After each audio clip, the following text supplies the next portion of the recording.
I'm gonna wait people to show up, I guess. We'll wait. You know how it is. See my wonderful face there. Damn, I'm all fucked up here. Need a.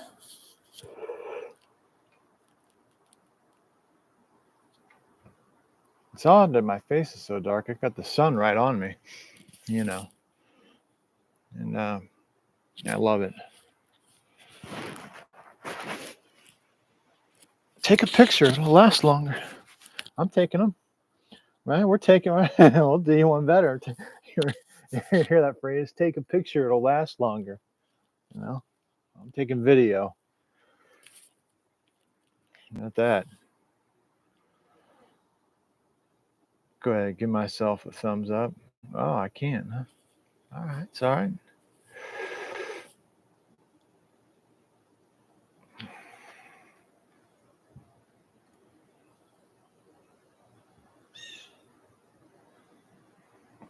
Wow. Are you serious?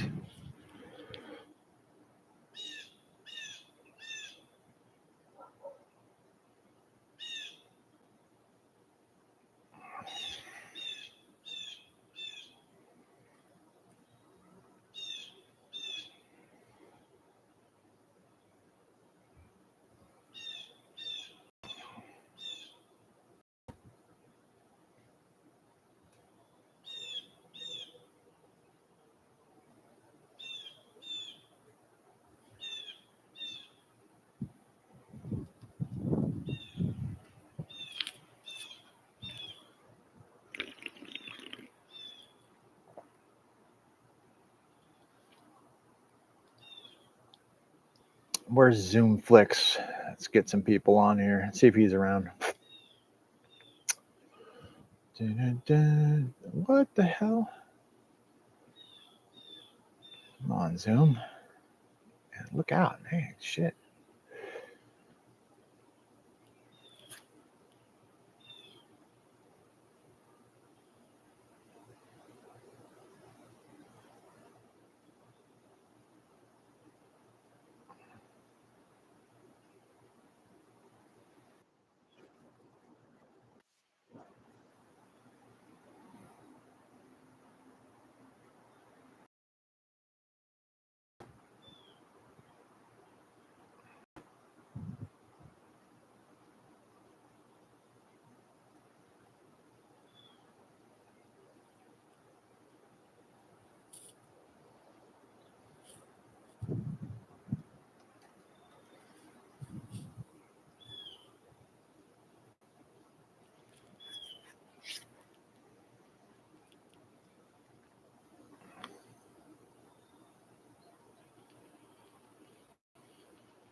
Where's the chat box?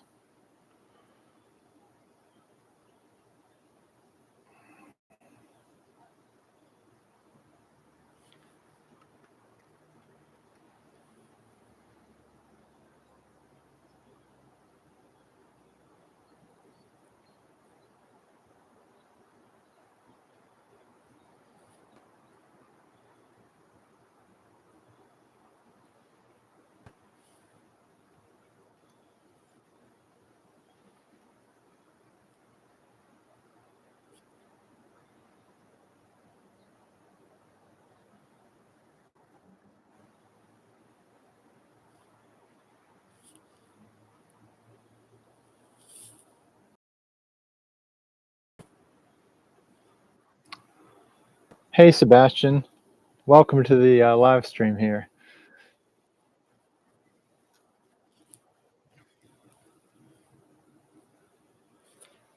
I don't know if I got.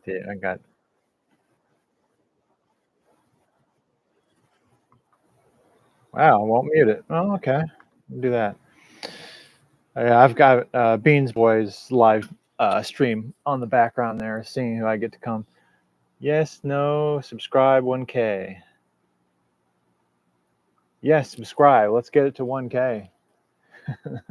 Hugs for hugs, as we say.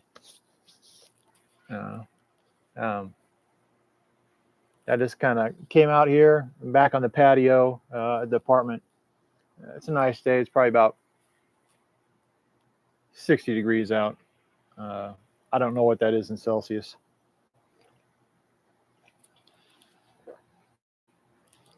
Thought I'd just kind of come out here and take a opportunistic live stream.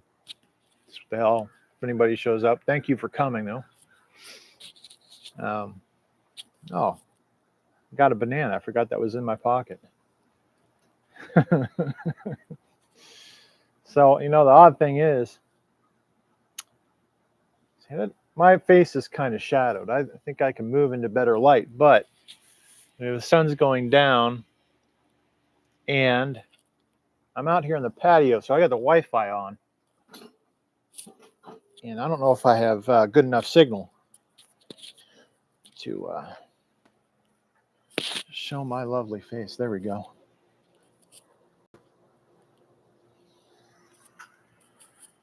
How's our signal doing? There we go. That looks better. Let me get my chair. Now, let's do this.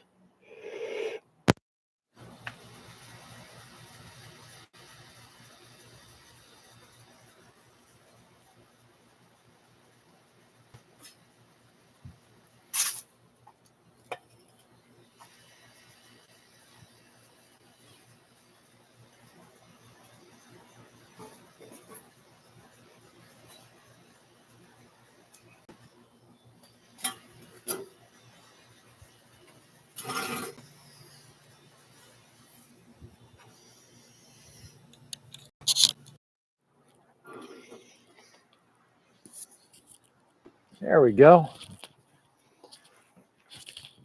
I've got the dappled sunlight on me like a Renoir painting. So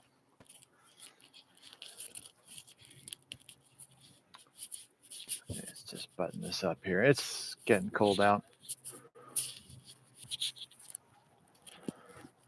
Well, got these. Wait a second. Is that the screen or is it my face? There we go.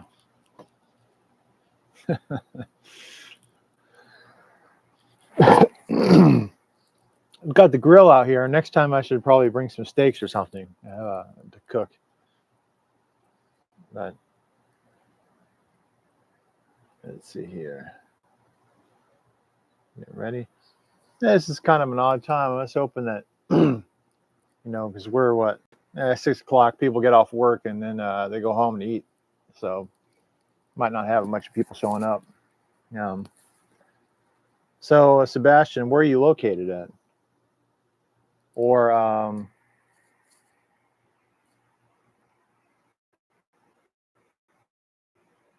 ¿Dónde eres?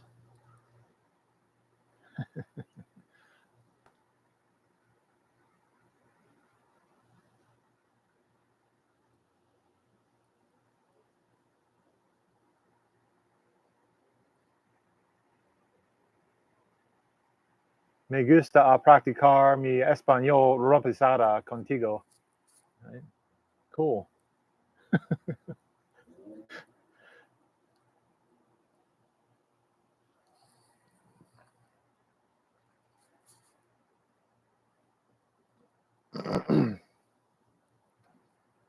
Need this banana.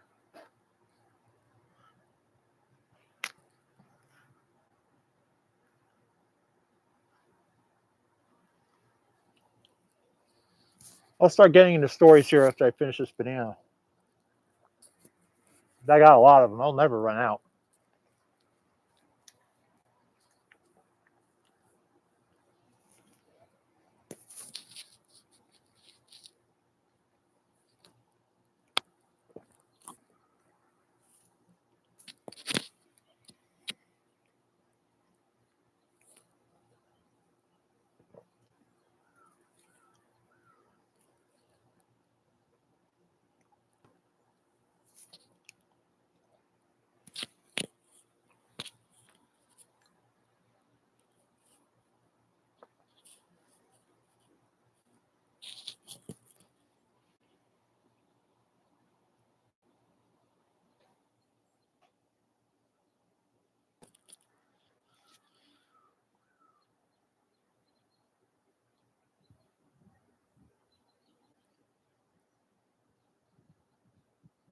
I think the problem is, what time is it in the Philippines? 5:58 a.m., I suppose. If I could take these off. Mommy Cha Cha, it might be up. I think she's taking her. Ah, see, you got these jean jackets. It's got the back of that metal button. You know, you got to watch it. You put your glasses in there, it's going to get all scratched up. Let's see if we can find Mommy Cha Cha vlog remix mix.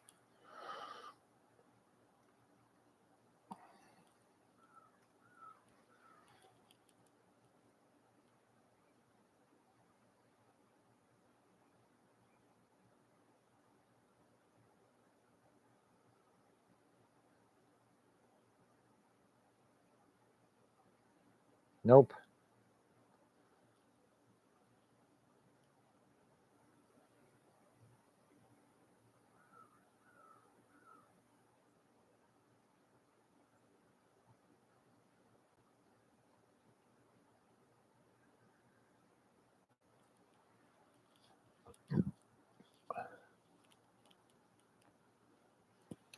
What should I talk about?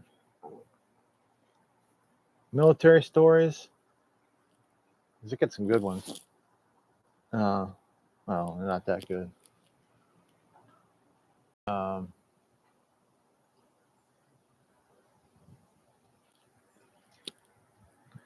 Election stuff. I don't know about this election. You know, people are expecting. You know, you hear all the stuff, different channels and stuff like expecting extreme events to happen, like you know, either riots or some type of extreme October surprise. And my thing was, I was always expecting. I was expecting, and it might still happen, Biden to step down, or he would get pushed out. You know, and then Kamala would become. You know, of course, she's vice president. That means you become president, at least for the rest of this Biden's term, right, until the election. But I would think that at that point, you know, the push would be, the momentum in the media would be, they would say, you know, well, Kamala is already president. You know, don't, you have to vote for her, or else you're taking that away from her. They would, it would switch it to the narrative to, you have to vote for her. If you don't reelect her, right?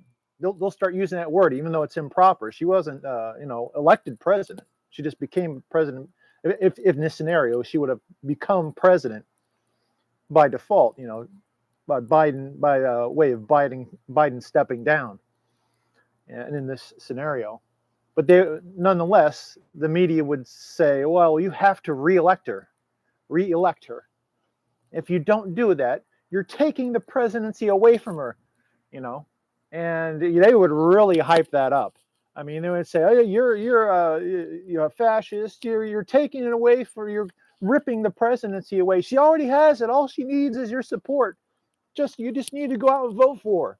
You know, that's what they would say, and they would really hammer that, and they would never shut up about it. So I kind of expected something like that to happen. Now, I think the situation is that, from what I've heard, is that you know, Biden's out of it. Obviously, you know, I don't know if any of you have had the misfortune of dealing with a relative, um,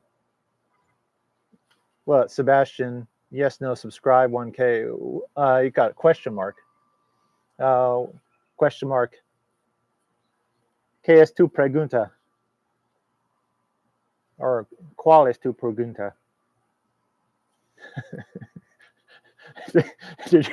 did you hear the part where I said earlier? Me encanta a practicar mi español rompizada contigo. Anyway,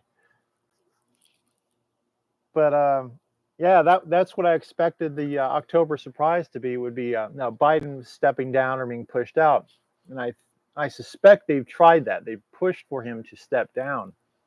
What I have heard is that Jill Biden has stood in the way because Joe is kind of out of it. He's obviously it's been the subject of conversation for the past few years.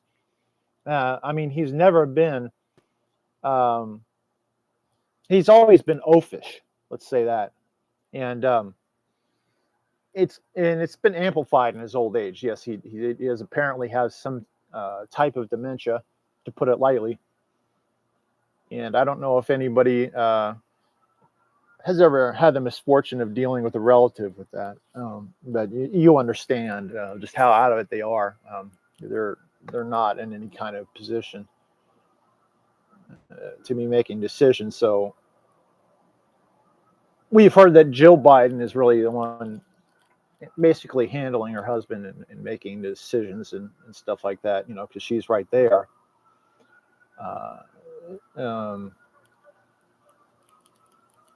Handle different paperwork and like that, or advise him in just mundane tasks and stuff, right? So she's assisting him, elderly care, right?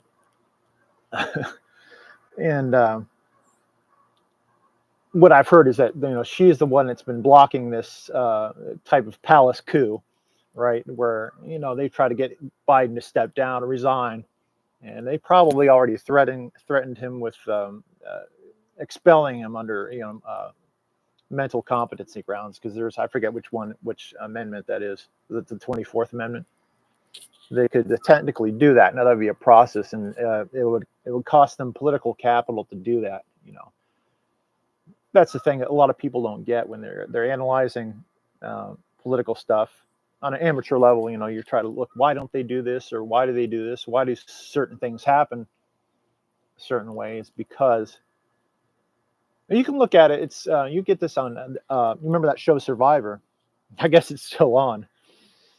How they kind of are always doing intrigues and little deals and stuff like that, and you kind of get the idea that when you want to do something or you want to make a specific move, it's going to cost you something, or you're going to present risk to yourself by trying to do that. And that's the kind of thing that happens in politics that people don't get, or they often gets lost. So that's why they don't try to go for the 24th Amendment route. That's going to be politically, that's going to cost them too much to try to do that. They would really rather try to get him to step down. He's not doing it. So, but it still might happen. That still could be the October surprise where they get Joe to step down and boom, Kamala's president. No, look, she's already president. Just go vote for her so she can keep it, right? That'll be the thing. They'll say, oh, you're a monster if you don't help her keep it. She's already the first female president. You've got to help us. And that would be the thing. And that's a different thing. It's a different situation. They will try to do that because, look, she doesn't have any substance, right? There's nothing. We saw that with the interview the other night. And this has been apparent for anybody that's been paying attention. It's that she's a totally empty pantsuit, right? And there's lots of empty suits out there. Actually, most of corporate world and political world are filled with empty suits.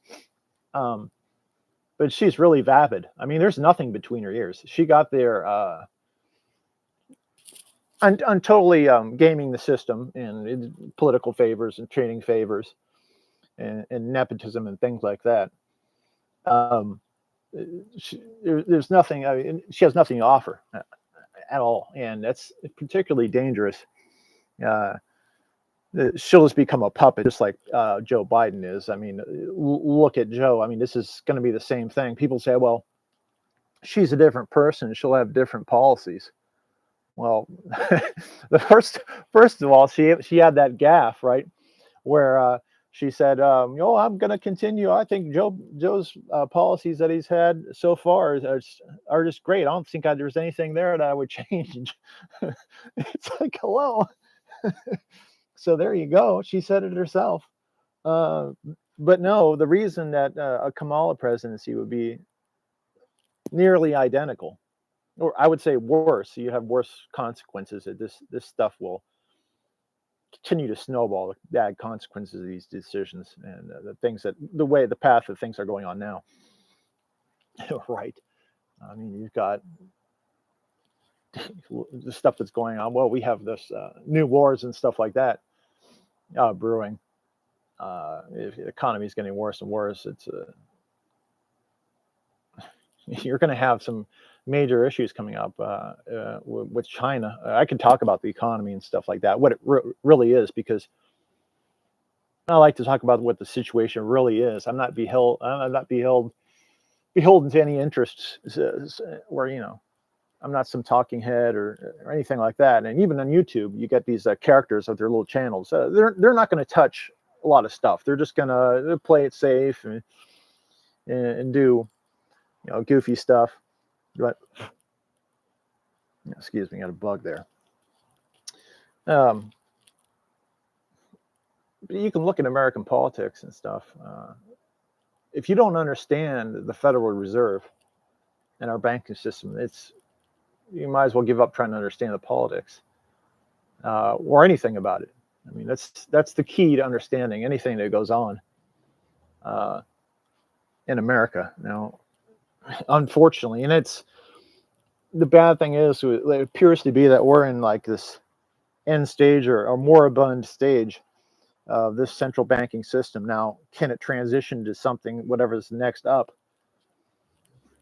I don't know. I don't think that would even be crypto, because if they were trying to run it the same way, or if a crypto can't do, like central bank digital currency, what that'll entail, because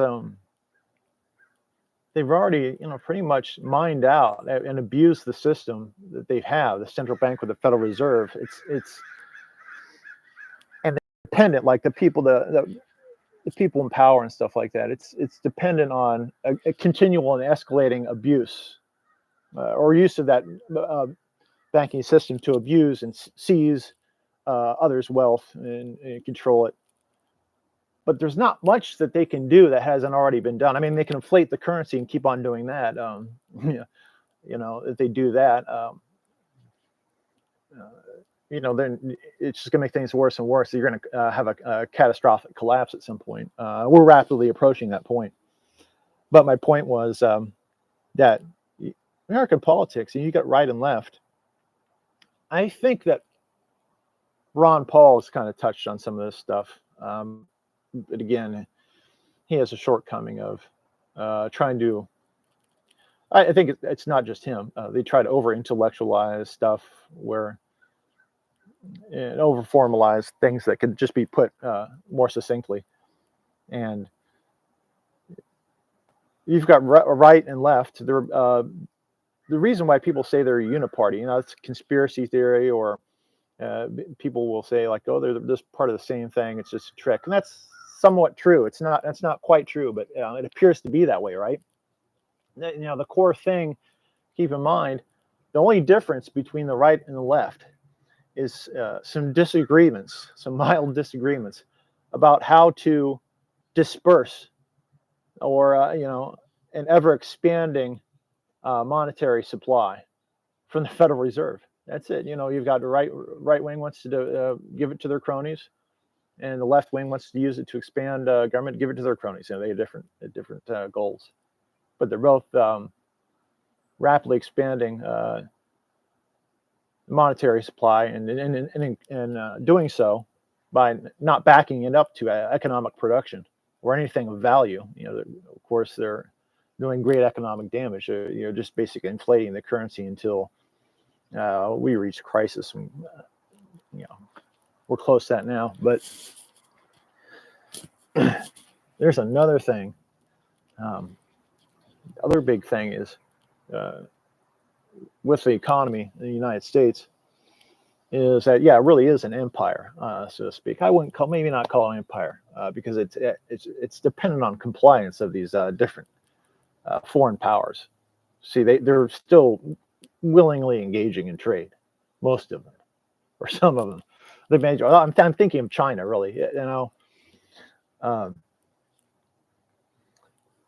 it's funny because I watched the rise and fall of globalism, and I remember as a kid, uh, man, that was a big deal. I mean, it was like what the '90s and stuff, and the big deal, the changes because you had this Rust Belt thing. I'm from Ohio. You had this Rust Belt.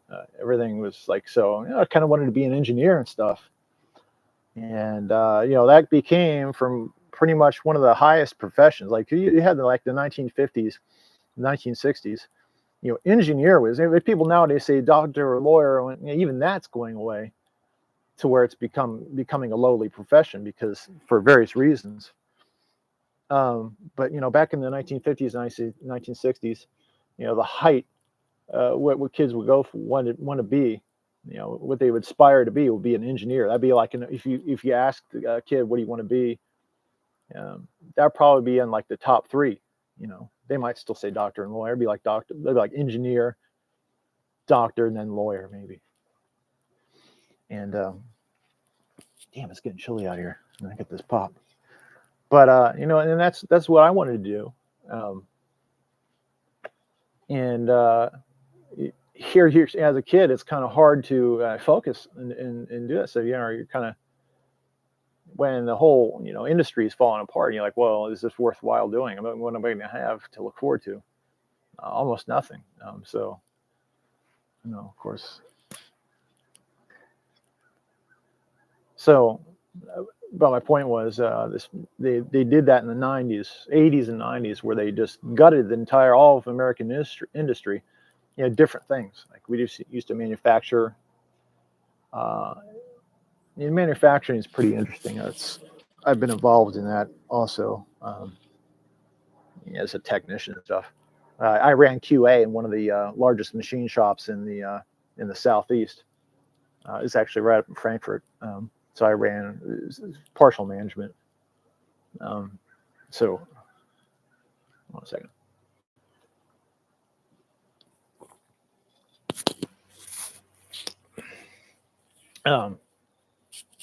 No, but you've gutted American industry, and that was done.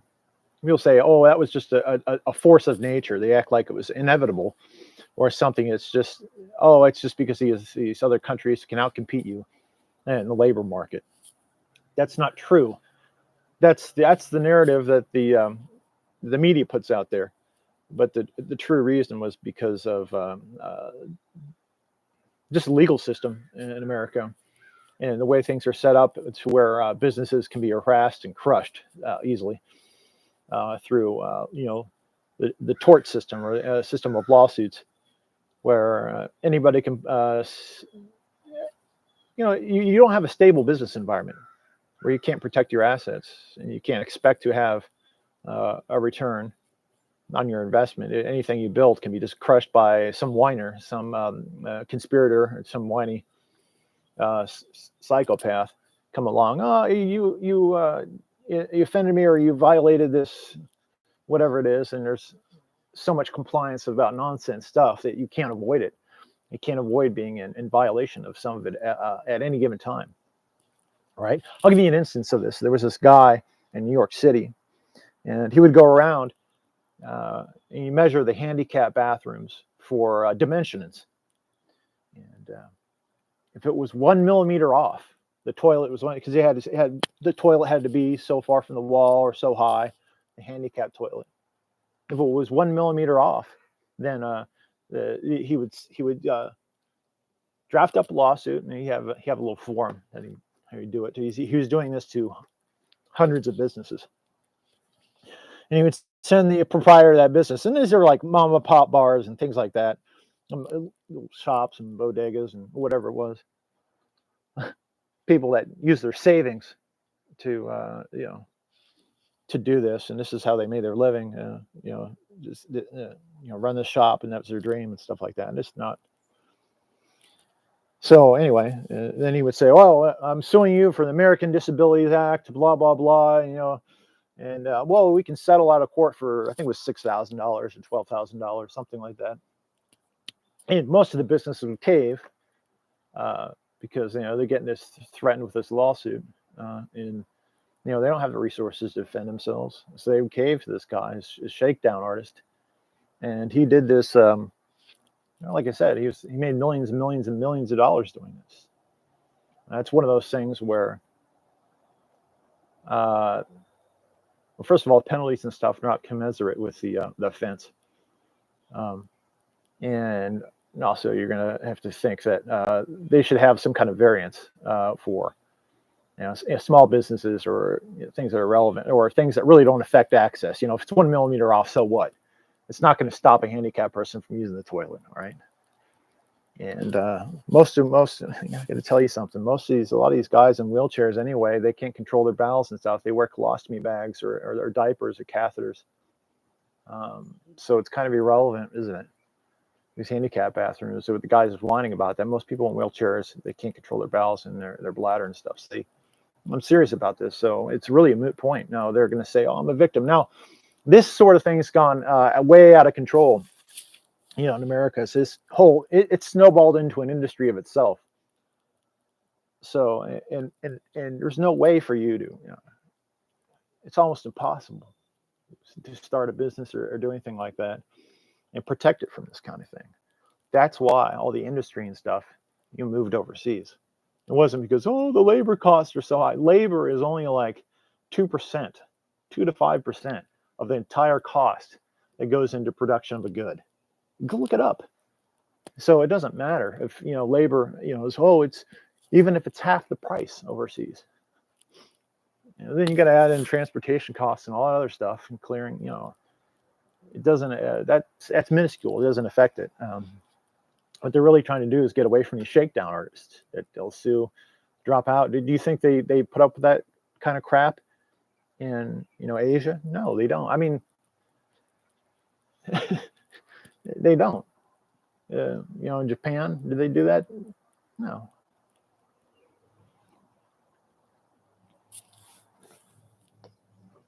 And I could get into that. See if anybody else showed up. Nope. I still like to talk on here because do my monologue and stuff. Because what the hell? Let's see here. Let's see if we can get Hawak Kamai. I think Hawak Kamai channel is they're probably eating dinner or something. Excuse me.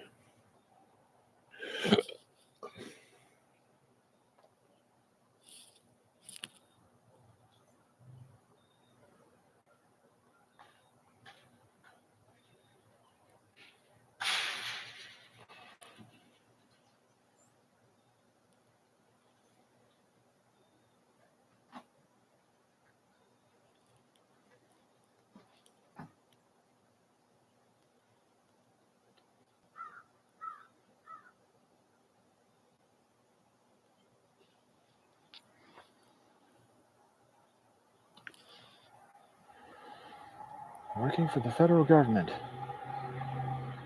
Yeah, so get this damn thing working. Yeah, so anyway, you got to look at how the monetary supply, how it's expanded, what that means. Like, you got to understand the dynamics of the Federal Reserve to really understand anything about American politics. And really, because that was, that's what they consider, debt is money, which is absurd. That's a contractual agreement. Gold and silver are money, always have been. Debt is not money; it's an obligation to pay. Now, you've got it to where obligation to pay what, and more debts that signify debt. So you're paying debt on debt. Now that's usury. right? Isn't that what the definition of usury is? I believe so. Interest upon interest upon interest.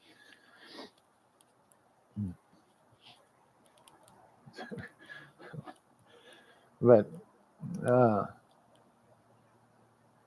right, so you're getting to a point now where, where was I? It was like 1990s. You got this deindustrialization of, so where all this stuff that traditionally generates value, generates revenue for this business. You have an entire industry leaving almost, and everything and almost all the manufacturing went to Asia, the 80s and 90s, and the only thing that was left, really, the only thing that remained was stuff that could pivot is to sort of like lean manufacturing, but also it was engaged in markets like defense. And I've worked at a place like this. It was remnants of Hughes Electronics, and I worked there working on stuff for the Apache AH-64. So that's the benefit. Like if you're, if you have a security clearance, so you're a technician or something, I would say that's better than having a college degree in engineering, is to be a technician with a security clearance. So you can keep it. If you can get one and you can keep it, you don't want to insult Bill Clinton and they'll take it away, So, but I would say that, yeah, that would have more value than a college degree. I'm serious about that. If you had a security clearance and you're in some kind of, even if you weren't that great of a technician, if you're in some kind of electronics technician, so that would be the goal. And that's very fragile. That's the thing, because they can take that away. You don't have any due process. They can take away your security clearance. So, for no reason. But I'll tell you about security clearance. When I was on I was on a Nimitz class aircraft carrier, and where we worked, and I think my boss, the boss in there was, I could go into another big long story about him. I might say that for another time. He's a total psychopath. I didn't mean that. He really was. But I would screw with him because when I would do it, I would look, because what we were doing, we have I was an aviation electronics technician, so we have this shop. Oh, I don't know how big it is. Maybe about 30 feet by 40 feet, something like that. Maybe a little bit bigger than that. But we had something called Consolidated Automated Support System. It was just CAS, and it was this big thing. Imagine it was probably about the size, if you've with IT equipment, there's an entire rack. There was maybe 5 racks wide, each one of these. It's a test bench where you'd hook up electronics gear to this thing and you'd run the test program set. You still have to troubleshoot it, but it would send signals and stuff back and forth between the gear and the computer there, CAS. And I actually did some work on automating that, developing that stuff. But I had security clearance because some of the stuff I was coming off was EA6Bs. It was not the Prowler, EA6B Prowler. The F-18 version, which I didn't work on, that's the Growler. Right, so it's electronic attack. So what it can do is, you might have heard of this stuff. I think no, it's not like Flight of the Intruder it's the type of aircraft. You ever seen that movie? That's just the A6. That's the Intruder. The electronic attack version of that is what I worked on. Worked on stuff for that, and that's based in Whidbey Island, is where most of that stuff stationed on. They came on board. The squadrons come on board the aircraft carrier, right, when we do a deployment. So I was working on that type of gear. I was rated to work on. I had a security clearance, right? And what that equipment will do is you can jam radars basically with it, but it can do more than that. It can do things like an EMP. It can knock out certain things, but it's usually for jamming radars. It's not just jamming radars, but it can confuse missiles and stuff like that. So if you've got a radar guided missile and it's coming at you, what you can do, what it does is it confuses, like you got a pulse stream. I'm not trying to get too technical into it, but depending on the timing and stuff, and that can send out, it'll take the input signals and then rebroadcast them and then screw up with the timing. And timing of these different signals coming in and going out is critical for radar. That's how you detect, you determine, you know, range and detection and stuff like that. If you put out duplicate signals and things like that, you can screw with it to make it look like the aircraft it's coming at, and it can see it's pointing at. You can make it look like it's like 2 miles that way or something, you know, or whatever. Yeah, it can basically, it gives the radar a ghost image, and it'll go after that. That's what really, and you won't hear that online. Anybody saying anything about that anywhere else. They'll give you just the runaround. They won't describe it. They'll be like, oh well, it's just jamming. That's how it works. It actually presents a ghost image on the enemy's radar, on that missile's radar, to make it to where the aircraft appears to be, where it's not. And anyway, but you know, you know, you go through different, you know, when you're military, you got to take advantage of, you know, regulations and stuff like that, of course.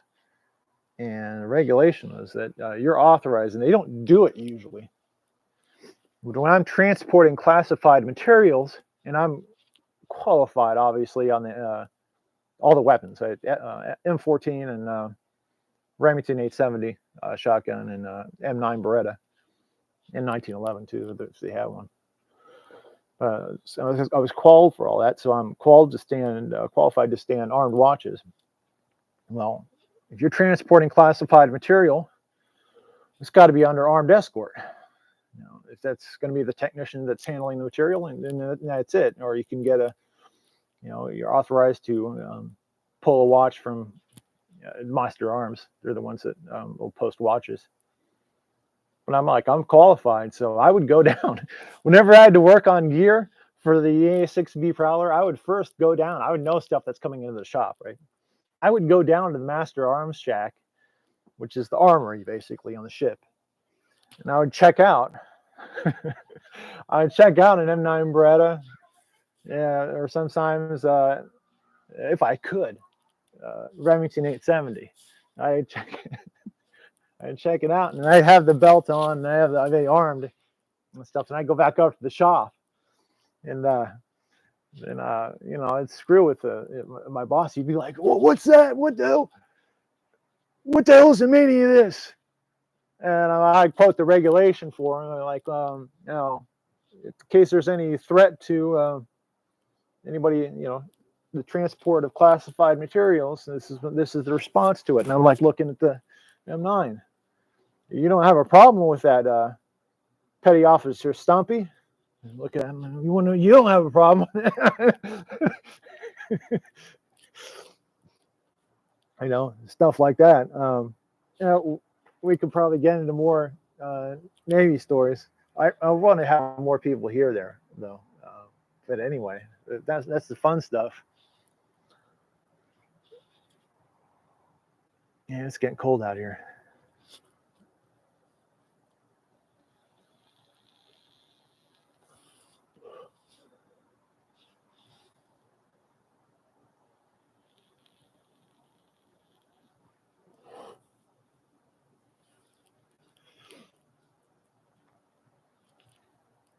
No, but let's see, Navy stories. I have my own personal suite on there. I'm going to save that one because I think I already got it recorded, probably for another video. Maybe I should just record videos and then put them up out here.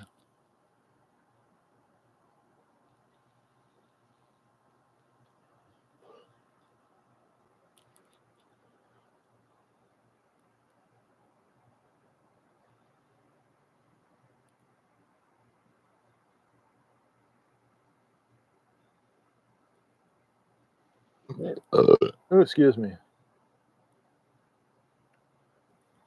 But anyway, let's talk about globalism, because you know, it's funny in the 90s, the theory behind, these eggheads, these economists, and they're like, well, we'll take all the industry out of America and then we'll be a service economy, or we'll be able to develop whatever the next level of the economy is. Now, I'm not saying that's completely wrong. So, some of it can be with good intentions. I mean, we did have the information age coming out of the internet. We had all this economic growth that came out of that. For what it's worth, did it dwarf manufacturing? In a way, but a lot of that is arguable. It's not real economic growth. It's just the transfer of big loans between investment banks, commercial banks, and a few lucky companies that are skilled enough to play the system, and everybody else gets screwed. You got Silicon Valley, where they come up with the stuff that's already been done. It's already been done for years and years, and then they'll say, "Oh, it's worth billions. Let's got a valuation of $1 billion." A good example is, see, there's this. I can't name any names on here. It's YouTube. There are all these goofy little apps and stupid stuff that's not even good. Like there's one that was like a file, basically an FTP server, with a GUI front end of it. Say, oh, well, we'll have a place to store your file. Well, we've had that for at least a decade and a half. When this company came along, you're like, oh, no, it starts with a D, ends with box. That's the name of the company I'm thinking of. But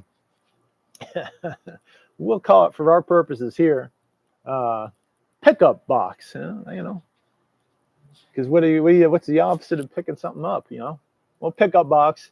They'll say, well, no, this is the best thing, revolution, file storing technology, and for online purposes. Well, all it is an FTP server with a GUI front end on it. It's basically a click and drool interface on an FTP server. In what world is that worth? What was it, $2 billion? And there's all these sorts of things like that. I think Snapchat was evaluated at what? Many times the valuation of Boeing. You have a company that's the premier aircraft manufacturer on the planet. Oh, sorry, Airbus. But and they can crank out airliners, the defense stuff, the missiles, all this stuff, and you're going to tell me a little app is worth more than all that? I don't think so. So there you go. That's what I'm talking about. Fabricated economic production. When I talk about that, that's exactly what I mean. It's nothing but a loan that's drafted up by an investment bank, and of course the Federal Reserve is the bank above that. So the Federal Reserve, here, I'm just print all this. That's how they do it. And when people talk about it online, well, they're printing money. Well, no, they digitally create this loan. The Federal Reserve goes to an investment bank or different commercial banks. But that's not for business. What I'm talking about here for Silicon Valley, it goes to an investment bank, and then it goes out to certain companies that are underwritten by Silicon Valley. Usually, you have the early stages. You have venture capital and things like that, and once they kind of vet the company, then it grows a little bit. That's the thing. They're great, and they actually shamelessly brag about this. They kind of do whatever they have to do to get some kind of little early economic growth in the company. They'll massage it, and they know it's not sustainable. They know that the company's going to go off the cliff, but that's not what they tell everybody. Oh, this thing's poised to blow up 100 times. What it already has. We need a gargantuan investment, guys. And then that's the level where they get stuff from investment banks coming in, or I should say, they would do initial public offering where that's also underwritten by investment banks. That's when it goes, like Facebook did that, where they went on. I remember Google and things like that, where they had their IPOs. This is initial public offering, which is when they first put the company on the stock exchange, and they have shares. Of course, they have whatever shares they are initially offered to the public, hence the name. And there are certain rules about that. Now, what's one thing that's interesting about that is that what do you have? What's his name? Mark Zuckerberg. And for years they're, oh, he's worth so many billions of dollars. He's worth billions and billions. You know, um, and no, he wasn't. Because all that supposed estimation of his wealth was coming from it was all his stocks from Facebook, right? And well, he had a deal where he couldn't liquidate those after the initial public offering for, I don't know, it was a year and a half or 2 years or something.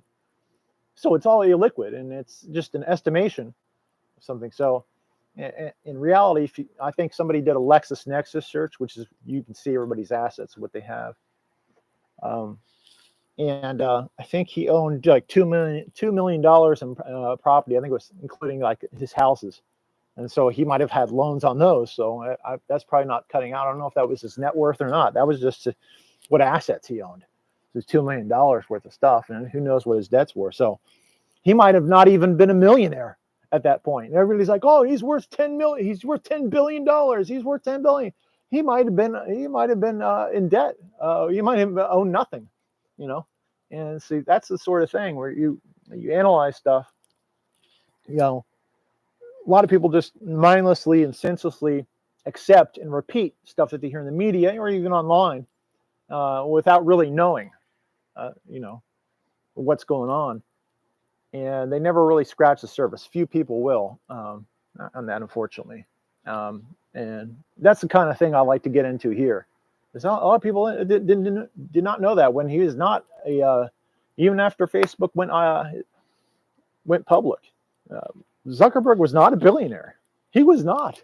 I'm sorry, folks. Paper billionaire, and that's maybe a term that you hear sometimes out there, and that's really what it means. He's got these unrealized capital gains, and when you go to try to realize those, sometimes it's a very different story. They say, oh no, and a lot of these guys that are supposed billionaires, if they ever tried to liquidate that, even to get a few million or something like that, then they'd be in for rude awakening. Man, I gotta take a whiz.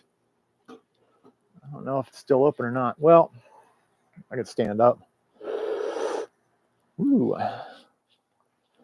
Well, I think I'm gonna end this live. Sebastian, thanks for coming.